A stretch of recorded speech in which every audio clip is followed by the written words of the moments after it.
What you see becomes simple. What you don't see appears complicated. If you see things as they are, you see that the universe is based on a few simple principles.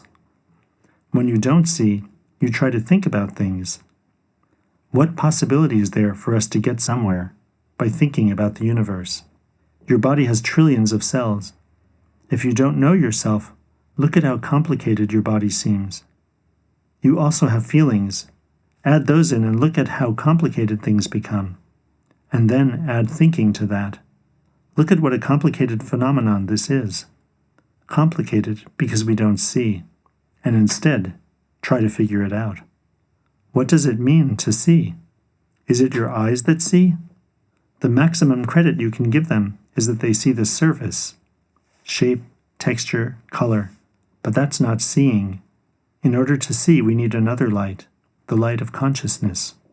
Consciousness is like a flashlight, but with one difference. When you're in the dark, you turn on the flashlight and shine light on objects, and you see them. But with the light of consciousness, you see the essential nature of the phenomena you are looking at. You see their is-ness. You see how they belong to the whole of existence.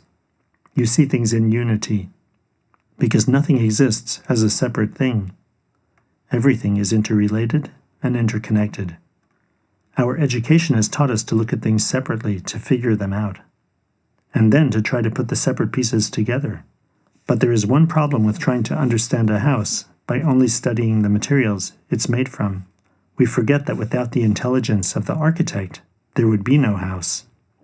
If we look at ourselves and the universe as electrons, protons, atoms, molecules, we may think that the universe is matter and energy. This isn't wrong, but again, something is missing. How did it come to exist? What is its meaning and purpose? Leaving those out, we easily forget about the source.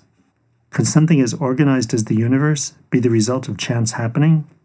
There must be an intelligence that is operating. You may try to define who you are by your name, your parents and grandparents, by where and when you were born, what you studied, how much you earn, who your friends are, and all the experiences you've gone through. But all that is the story of your life. How about you yourself? If all of that defines you, your mother and father were your creator, but in fact they simply provided material that divine intelligence entered into and gave light to. Because we don't know that, we don't know who we are.